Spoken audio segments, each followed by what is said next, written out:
We ask at this time that you silence all cell phones and use no flash photography. We are in our 6th year presenting a fine young artist, and it is our desire to encourage further participation in years to come. Help me welcome Lisa Maurer and the Young Artist Showcase.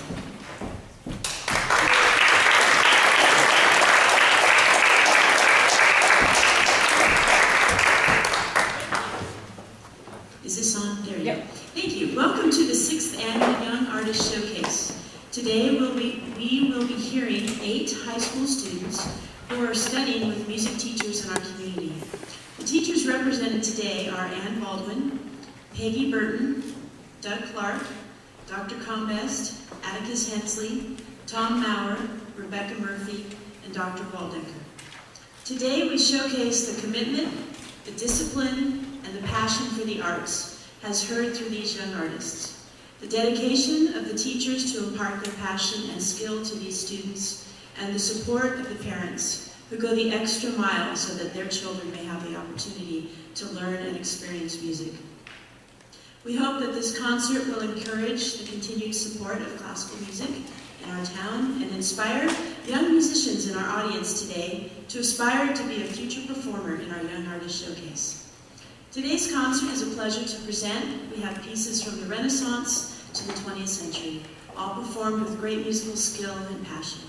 Please enjoy each performer today and acknowledge their performance with thunderous applause.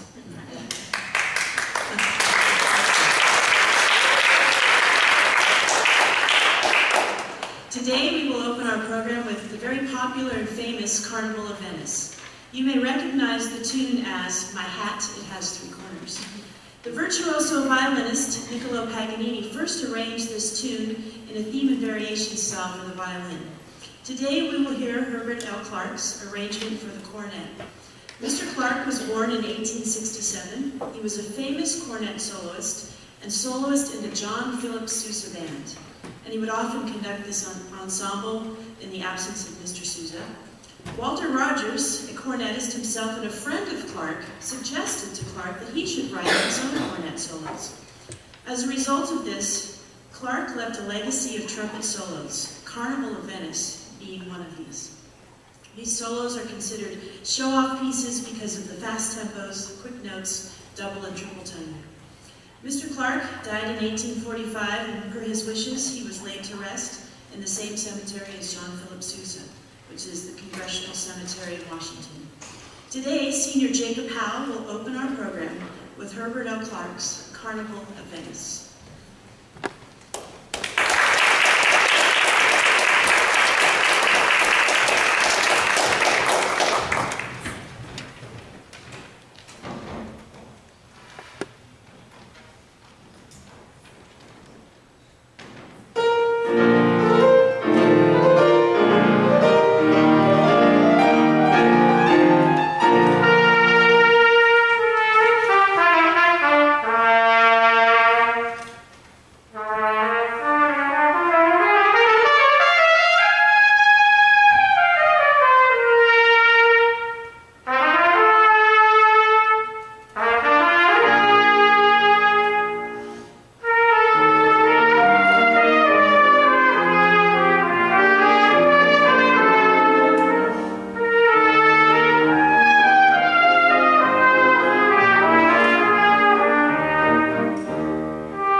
Renaissance meaning rebirth. It was a time of exploration, the Protestant Reformation, the invention of the printing press, to name a few things. Our composer for this next piece, John Dowland, 1563 to 1626, was born in England during this time.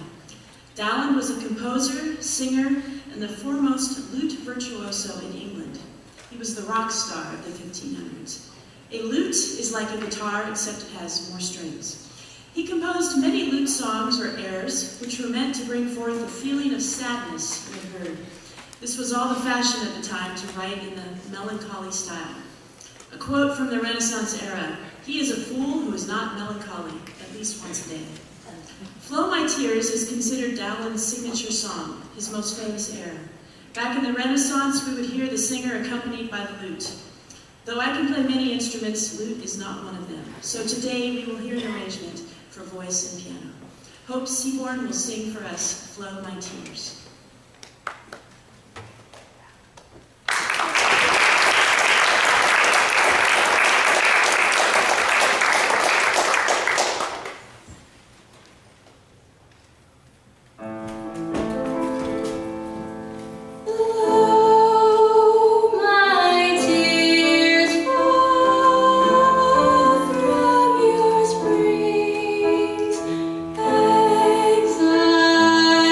For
Thank you, Hope. Ladies. When looking at Marcel Marteau on Google, the search came up empty. Now, how often does that happen? So for this composer, I had to go old school and do some real research. So I turned to my coworker at Motlow, who has a PhD in music history and is a brass player. Turns out he hadn't heard of the composer Marteau either, but he did have some info. At the turn of the century, in the Paris Conservatory, they held competitions, and many people, some famous composers and some not so famous, were writing compositions for these events. The standard structure of these compositions were usually two-part, a slow first part and a fast second part, or themic variations. So this composition we will hear today, Morceau Vivant, follows the structure. So this is a cool correlation. Marcel Marteau used this piece for a competition, and I spoke with Dalton's teacher, and this piece is used for a competition this year. Dr. Compes told me that this piece is the student level entry piece for the Leonard Falcone International Euphonium Tuba competition this year. So we've come full circle. The composition lives on, but not necessarily the composer. Today we might refer to this composer as a one-hit wonder. Many of these pieces from the Paris Conservatory competitions have survived because they are great teaching pieces. Clifford Barnes, the arranger of this piece, was a noted trumpet player and arranger. He also studied with Herbert Clark, our first composer. Small world. So today we will hear Dalton Parkerson play Marcel Marteau's Morceau Vivant.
Thank you, Dalton. Dalton will also be submitting a recording of Marcel Vivant to the Falcone competition, so we wish you the best. It was popular in the 19th century to discover forgotten or antique music from the classical and Baroque eras, and to bring them back into the literature. The compilation of a book of 24 Italian art songs and arias is a result of this endeavor. Today, Zoe's first selection, Sei tu Mami, an Italian art song from this collection, is attributed to Giovanni Pergolesi, who was an Italian organist, violinist, and composer. The gist of this song is about a young lady playing hard to get with her young shepherd boy lover. Her second selection today will be The American Lullaby by Gladys Rich. This is a modern-day lullaby sung by the nanny singing the baby to sleep. So today, Zoe Stinson will sing for us Sei tu Mami by Pergolesi and The American Lullaby by Gladys Rich. Miss Ann Baldwin will accompany her.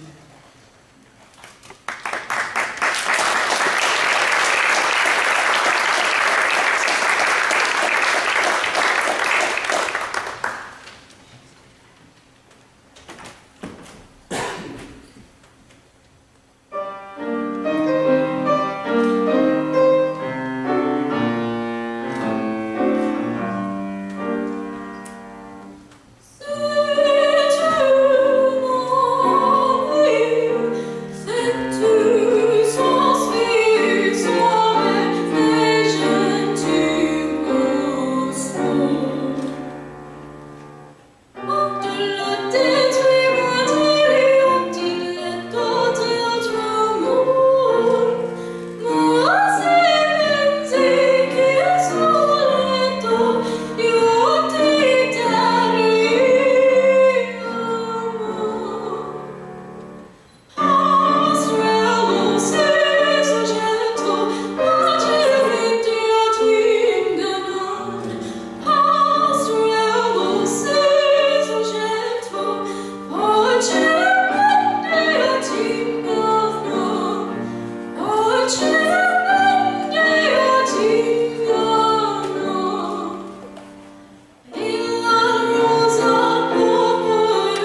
next piece, The Suite for Tuba, was written in 1970 by Don Haddad.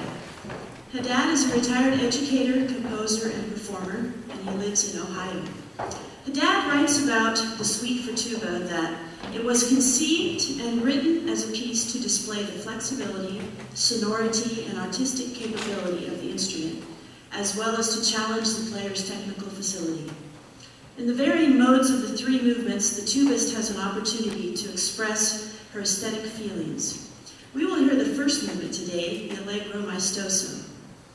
Some say there is a musical nod to the Vaughan Williams Tuba Concerto in this movement. Intentional or not, Mr. Haddad did not say, but if you know the Vaughan Williams, maybe you can pick it out. Today, Abigail English will perform the first movement from the Suite for Tuba by Don Haddad.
Thank you, Abigail.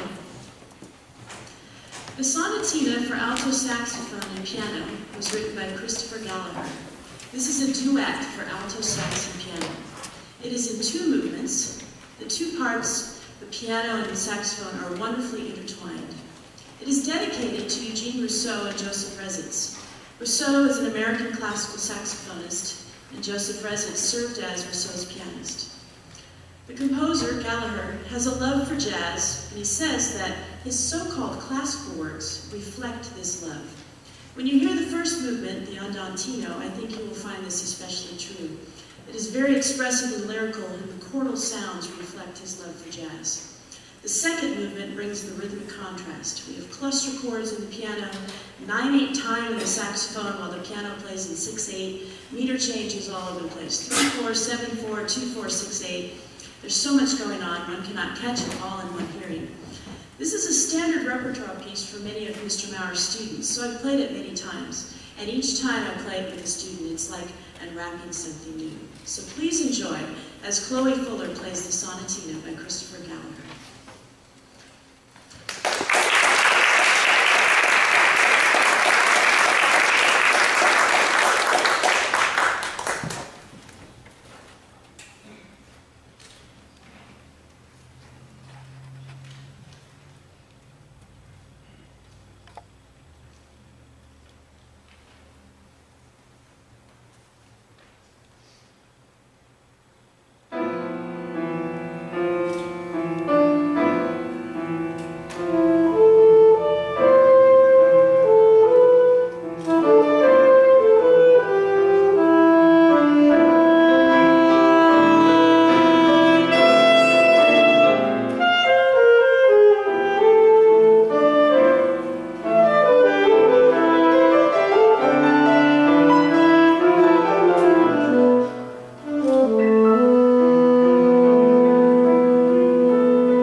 Thank you, Chloe.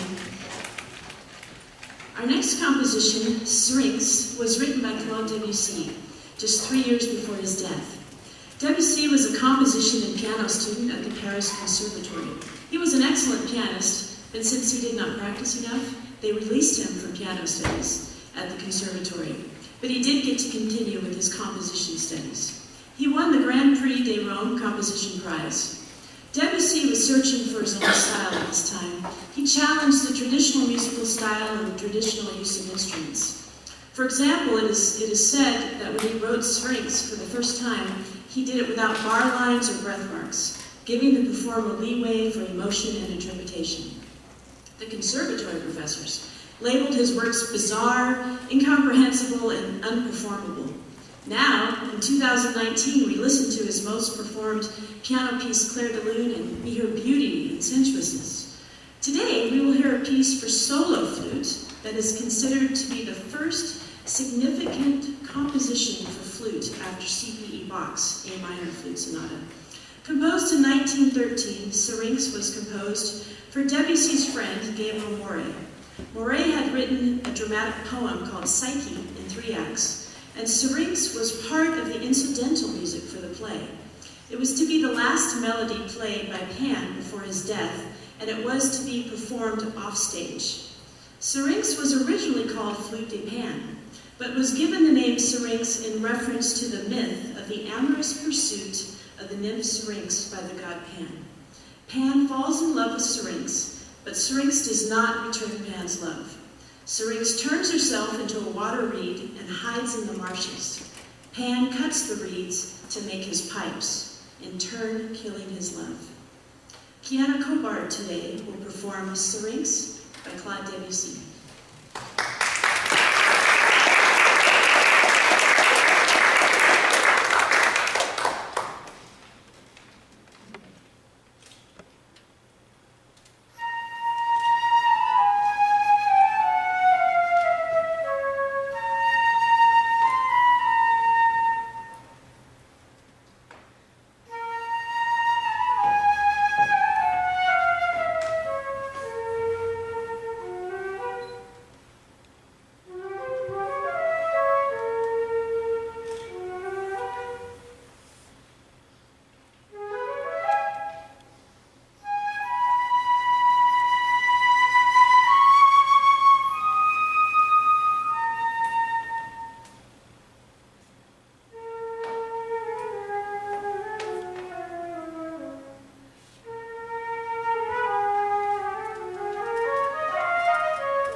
Is from the Romantic era. The Romantic composers were enthralled with the supernatural, with nature, and the spiritual. The Romanticism mantra, feeling takes precedence over form and heart over head. Today we will be hearing a work by the Romantic composer Carl Maria von Weber, 1786 to 1826. Tomorrow, November 18th, would mark his 233rd birthday. Weber was a conductor, master orchestrator, and a critic and a gifted pianist. He studied piano with Michael Haydn, the younger brother of Joseph Haydn. Weber, like many other composers, lost out on a musical position that he wanted very badly. So he left for Munich. It's probably good he lost out on that position because he might not have met the virtuoso clarinetist Heinrich Berman when he went to Munich. When he met him, this led Weber to writing 6 clarinet works and dedicating them to Berman, 3 of them being the 2 clarinet concertos and the Weber concertino. Weber then toured with Berman as his pianist. The concerto number 2 that we are going to hear today is considered the most difficult in the clarinet repertoire. We will be listening to the first movement. Weber explores the entire range of the clarinet in the very first measure, with this huge 3-octave jump. So listen for 2 themes. The first theme, lots of arpeggios, rapid 16th notes, technical virtuosity. And the second theme is contrasted with a lyrical melodic line. It was originally composed for clarinet and orchestra, but due to the lack of funds, today the piano will be playing all of the orchestra parts. Whitney Roberts will play the first movement of Concerto number 2 in B flat for us today. Welcome, Whitney.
as we welcome them all back on stage.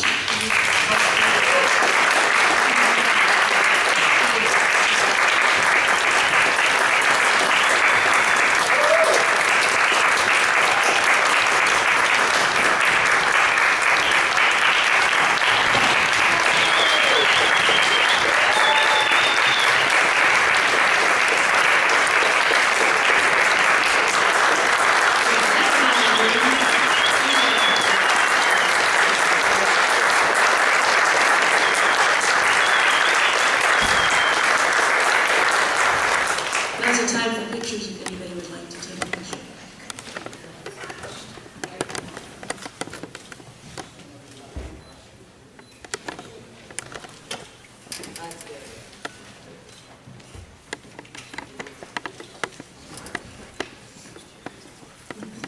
Thank you for coming today and thank you for supporting the arts. And we look forward to our concert next November. Hope you'll all join us. Thank you.